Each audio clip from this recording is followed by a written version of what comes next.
Started in 1954 and ended in 56, 3 years, 55, 56. Right. And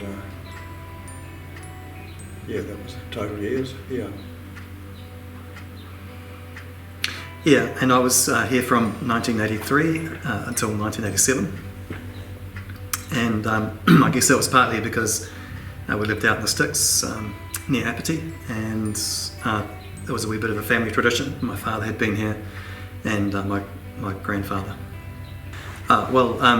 Trevor, my grandfather, who was a first day pupil, he was always proud of being a Feilding High School student.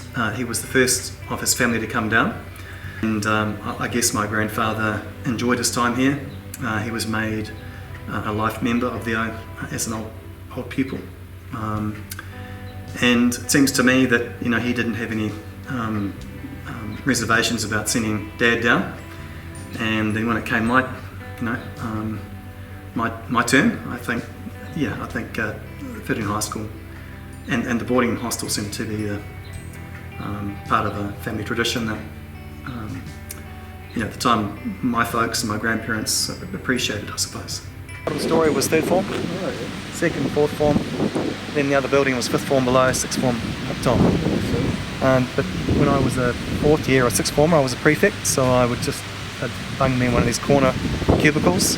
In my day we would do the sweeping, but also the mopping. We'd be mopping the floors.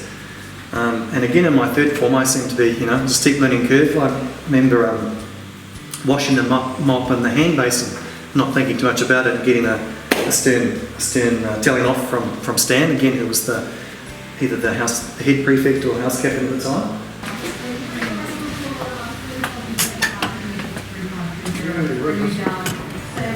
That's a big improvement in my days. Yeah. So, look, I'm straight ahead there, Dad. Straight ahead, yeah. Is that still starting? I've been back a week because it was a long weekend. Oh, it's not as bad as I remember it. So that's me there. Yeah. So I started as the head prefect of schoolhouse. Paul Claridge was the house captain. He left, I think, to do a plumbing apprenticeship. And then I became the house captain. And I was good friends with Patrick, who at the time was the house captain of Rangatane. Mm-hmm. It's a top table in '83 that I clearly remember, the visit of Prince Edward. And obviously it was quite a festive occasion, but they were very careful to make sure he was seated with his back to the block wall, just as a security measure. And I can remember reading Susan Hodgson's reflections on this in her just published book, written by Phil Jeffries, all about them. She remembers the occasion where Prince Edward visited. So that was really quite something back in the day. We had some quite good teachers, and I've still got good memories of the teachers. Yeah. Especially one called Mr. Snell. I don't know whether it's come back. Did you ever have Rufus Snell? No.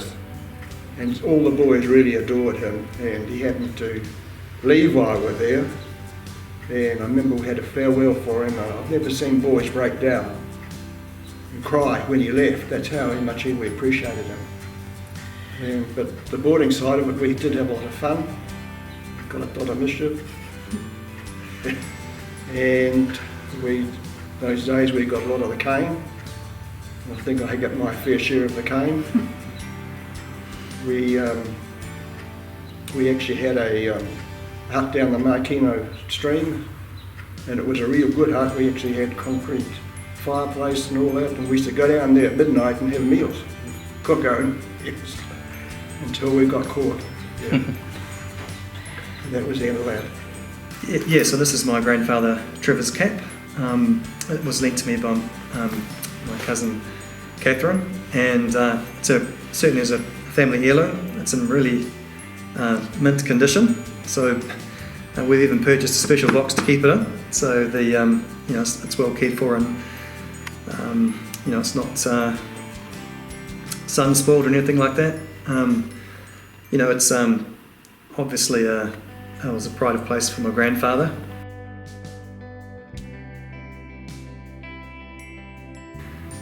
I think not tangible or material, but for me it's the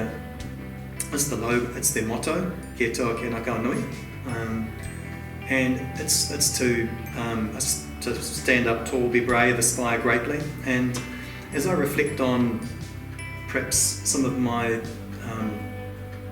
if I reflect on my sense of achievement through the years, sometimes the things that I might have achieved that have been most satisfying have been the most hardest. It's involved an element of risk, taking a jump, and I suppose that's probably the motto there was probably in there. Sometimes you have to be brave, take a chance, back yourself, and so I think probably the motto itself is something I'm proud of.